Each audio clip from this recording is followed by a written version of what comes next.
اب لڑکوں کو اس بات پر یقین لانے سے کون روک سکتا تھا جس پر وہ یقین لانا چاہتے تھے؟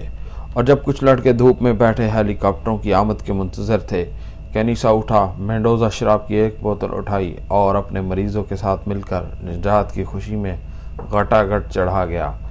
کچھ دیر بعد اندھیرا چھانے لگا، سورج وادیوں میں روپوش ہو گیا اور ٹھنڈکیں لوٹ آئیں، ہر سو خاموشی طاری ہو گئی۔ یہ بات واضح تھی کہ انہیں اس رات نہیں بچایا جا سکے گا۔ مارسیلو نے رات کا کھانا تقسیم کیا اور پھر سب ڈھانچے میں گھس گئے۔ کچھ چپکے دروازے سے پرے جا لیٹے۔ مارسیلو نے نسبتاً توانا لڑکوں سے کہا بھی کہ وہ دروازے کے پاس آ کر اس کے ساتھ سوئیں، لیکن جنہوں نے سامان والے حصے میں آرام دہ جگہوں پر قبضہ کر لیا تھا وہ اپنے علاقے چھوڑنے کے لیے تیار نہیں تھے۔ ان کا کہنا تھا کہ اگر وہ روزانہ دروازے کے پاس ٹھنڈی ٹھار جگہ پر سوتے رہے تو سردی سے منجمد ہو کر مر جائیں گے۔ بچ جانے کی امید نے ان میں زندگی بچانے کی غرضانہ خواہش پیدا کر دی تھی۔ اتوار کی اس رات دیر تک کوئی نہ سو سکا۔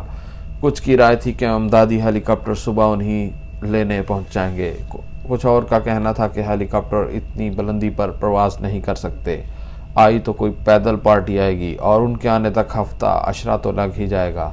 اس خیال نے سب کو پھر سنجیدہ کر دیا۔ مارسیلو نے شراب کی پوری ایک بوتل خالی کرنے پر کینیسا کو بری طرح جھاڑ پلائی۔ اس سے بھی زیادہ جھاڑ تو اسے پڑتی جو کھانے پینے کی کچھ چیزیں چرا کر کھا گیا تھا، لیکن اس کا کوئی سراغ نہ مل سکا۔ مارسیلو نے بتایا کہ کوئی چاکلیٹ کی پوری 2 ٹکیاں اور جلی ہوئی چینی سے بنی ہوئی گولیوں کی ایک پوری چکی کھا گیا تھا۔ نامعلوم چور سے التجا کرتے ہوئے مارسیلو بولا، خدا کے لیے ہوش کی دعا کرو، تم محض لمحاتی ذائقوں کی خاطر ہم سب کی جانوں سے کھیل رہے ہو۔ گسٹاف نکولولک نے طیش میں آ کر کہا، کون ہے یہ کتیا کا پلہ جو ہمیں مارنے پر تلا بیٹھا ہے؟ سردی کا علم، گھپ اندھیرا۔ بالآخر سب لوگ خاموش ہو کر اپنے اپنے خیالوں میں گم ہو گئے۔ پیریڈو سوسنا کے پاس لیٹا تھا، اس نے اسے اپنے بازوؤں میں لے رکھا تھا اور اپنے لمبے چوڑے وجود سے اسے ڈھانپے ہوئے تھا۔ اس کی کوشش تھی کہ اس کے جسم کی ساری حرارت اس کی بہن کو مل جائے، جس کی سانسیں کبھی تو دھونکنی کی طرح چلنے لگتیں، کبھی مدھم ہو جاتیں، کبھی وہ ماں کو پکارنے لگتی۔ پیریڈو اس کی آنکھوں میں دیکھتا تو وہاں مایوسیوں کی اتھاہ گہرائیاں اور وہ درد نظر آتا جس کا الفاظ میں اظہار ناممکن تھا۔ دوسرے بھی عالم اضطراب میں کروٹیں بدل رہے تھے۔ وہ بار بار اپنے عارضی کمبلوں کو اپنے اوپر لپیٹتے۔ 8 فٹ چوڑی اور 20 فٹ لمبی اس جگہ میں وہ تبھی سما سکتے تھے جب ایک دوسرے میں گھس کر سوئیں، اس لیے وہ اس طرح لیٹتے تھے کہ ایک کی ٹانگیں دوسرے کی کمر پر ہوتیں، دوسرے کے بازو تیسرے کی گردن میں حمائل ہوتے اور کوئی اور اپنا سر کسی کی پشت پر رکھے لیٹا ہوتا۔ جو لوگ فرش پر لیٹے ہوتے ان کا جسم 30 درجے کے زاویے پر جھکا ہوتا کیونکہ جہاز کا ڈھانچہ ٹیڑھا تھا۔ فرش کی دوسری جانب لیٹنے والوں کی صرف ٹانگیں فرش پر ہوتیں۔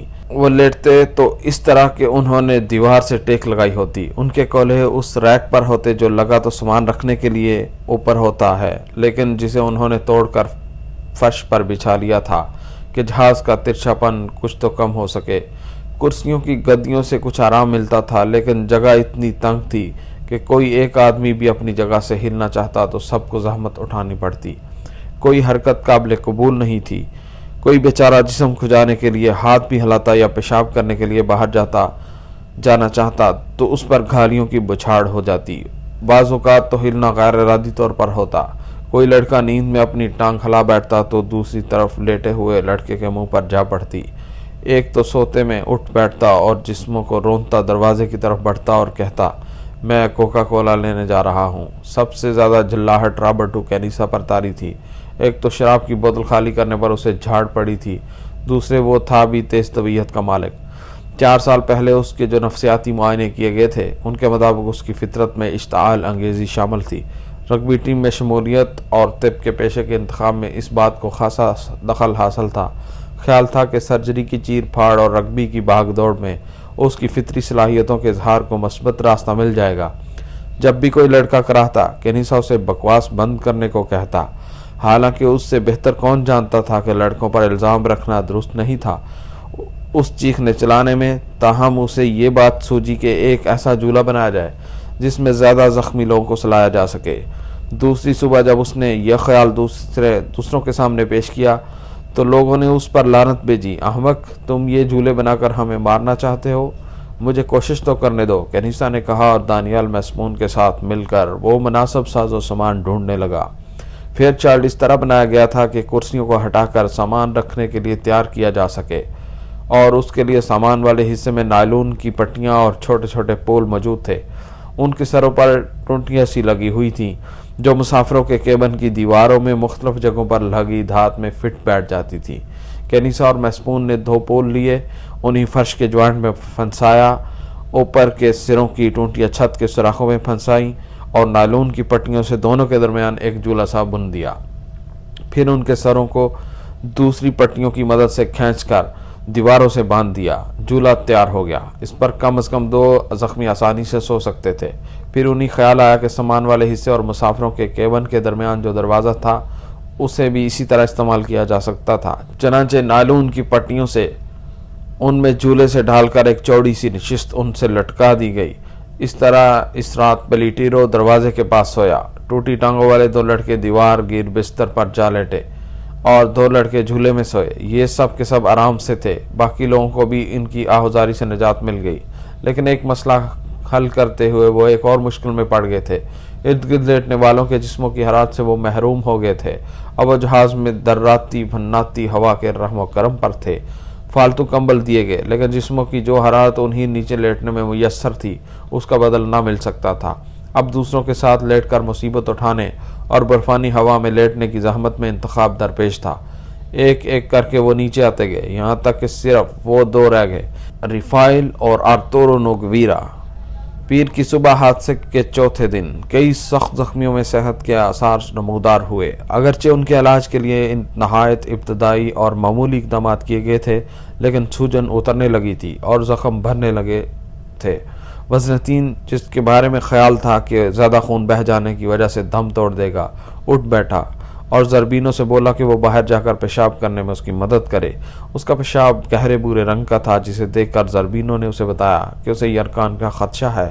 ہاں، مجھے اسی کی تو ضرورت ہے، وزنطین واپس جاتے ہوئے بولا۔ پیریڈو بھی توقع سے کہیں زیادہ جلدی صحت یاب ہو رہا تھا۔ سوچنا کی فکر دامنگیر ہونے کے باوجود اس پر مایوسی نہیں چھائی تھی، بلکہ حیرت انگیز طور پر اس میں بچ نکلنے کے راستے تلاش کرنے کا حوصلہ پیدا ہوا تھا۔ دوسرے صرف امدادی پارٹیوں کے منتظر تھے، لیکن اس کے ذہن میں خود کوئی راہ ڈھونڈنے کا عزم پیدا ہوا۔ اپنے خیال کا اظہار اس نے کارلیٹوس پیئرس سے کیا۔ ناممکن، تم نے اس برف میں ادھر ادھر جانے کی کوشش کی تو سردی میں سکڑ کر کتے کی موت مر جاؤ گے، وہ بولا۔ لیکن اگر مجھے کافی کپڑے میسر آ جائیں تو پھر بھی موت یقینی ہے۔ بھوک کا کیا علاج کرو گے؟ چاکلیٹ کے 1 ٹکڑے اور شراب کے 1 گھونٹ پر تو تم ان پہاڑوں کو سر کرنے سے رہے۔ تب میں ان پائلٹوں کا گوشت کاٹ کر کھاؤں گا، وہی ہمیں اس مصیبت سے دوچار کرنے کے ذمہ دار ہیں، پیریڈو بولا۔ کارلیٹوس اس کی بات سن کر چپکا ہو رہا۔ وہ سمجھا کہ پیریڈو نے یوں ہی ایک بات کہہ دی، تاہم وہ ان لڑکوں میں شامل تھا جو امداد کے انتظار میں اتنے دن لگ جانے پر بجا طور پر تشویش میں مبتلا تھے۔ جہاز تباہ ہوئے 4تھا دن تھا، اور سوائے اس چھوٹے جہاز کے جس نے 1 دن پہلے اپنے ونگ نیچے کر کے انہیں کوئی امید دلائی تھی، انہیں کچھ پتہ نہ تھا کہ آیا باہر کی دنیا کو ان کی زندگی کی کوئی امید ہے یا وہ تھک ہار کر بیٹھ گئے ہیں۔ اس خیال ہی سے ان کی روح لرز اٹھتی تھی، اور یہ یقین کرنے کو تیار نہیں تھے کہ انہیں مردہ سمجھ کر تلاش کی کوششیں ترک کر دی گئی ہوں گی۔ انہوں نے یہی سوچا کہ انہیں دیکھ لیا گیا ہے، لیکن پہاڑوں کی بلندی کی وجہ سے ہیلی کاپٹروں کا یہاں آنا مشکل ہے، اس لیے کوئی امدادی پارٹی پیدل ان کی تلاش میں روانہ ہوئی ہوگی۔ مارسیلو کی بھی یہی رائے تھی، اور ڈیلگاڈو قانون کا ایک طالب علم بھی اسی خیال کا حامی تھا، اور اپنی ایک ٹانگ پر چلتا وہ باقی لوگوں کو بھی ہم خیال بنانے کی کوشش کر رہا تھا۔ اس کا یہ بھی کہنا تھا کہ خدا ضرور ان کی مدد کرے گا اور اس مصیبت میں انہیں بلا مدد نہیں چھوڑے گا۔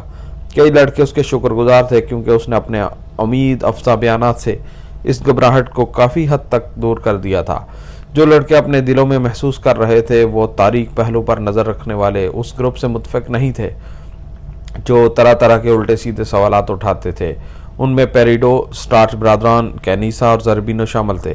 فیٹو سٹارچ کہتا، کیسے دیکھ لیا ہے انہوں نے ہمیں؟ اگر دیکھا ہوتا تو کم از کم کھانے پینے کی چیزیں ہی گراتے ہمارے لیے وہ۔ مارسیلو کہتا، انہیں معلوم ہے کہ یہ چیزیں برف میں دب جائیں گی اور ہمارے لیے ممکن نہیں ہوگا کہ انہیں اکٹھا کر سکیں۔ کسی بھی لڑکے کو صحیح طور پر معلوم نہیں تھا کہ وہ کس جگہ پر گرے ہیں۔ انہی پائلٹوں کے کیبن سے کچھ نقشے اور چارٹ ملے تھے اور وہ گھنٹوں ان پر مغز ماری کرتے رہے تھے۔ کسی کو بھی کچھ اندازہ نہیں تھا کہ فضائی نقشوں کا مطالعہ کس طرح کیا جاتا ہے، لیکن آرتورو نوگویرا کی نقشہ بینی کی صلاحیت کا لوہا سب کو ماننا پڑا جب اس نے کیوری کو ڈھونڈ نکالا۔ مرنے سے پہلے معاون پائلٹ بڑبڑاتا رہا تھا کہ وہ کیوری کو عبور کر رہے ہیں۔ ادھر بلندی بتانے والے آلے پر سوئی 7000 فٹ پر ٹھہری ہوئی تھی۔ اس کا مطلب یہ نکالا گیا کہ وہ پہاڑوں کی مغربی سمت میں چلی کی حدود میں تھے اور مغرب کی طرف قریب ہی کوئی گاؤں، کوئی قصبہ ہونا چاہیے تھا۔ لیکن مشکل یہ تھی کہ مغرب کی جانب اونچے اونچے پہاڑ تھے، وادی مشرق کی طرف کھلتی تھی، اور اس راستے کو اپنانے کا مطلب یہ تھا کہ پہاڑوں کے عین بیچ میں جا نکلیں۔ نقشے پر غور کر کے انہیں یقین ہو چلا کہ اگر وہ کسی طرح مغرب والے پہاڑ کی چوٹی پر پہنچ جائے تو دوسری جانب کوئی سرسبز وادی ہوگی یا چلی گھرانوں کے کھیت وغیرہ۔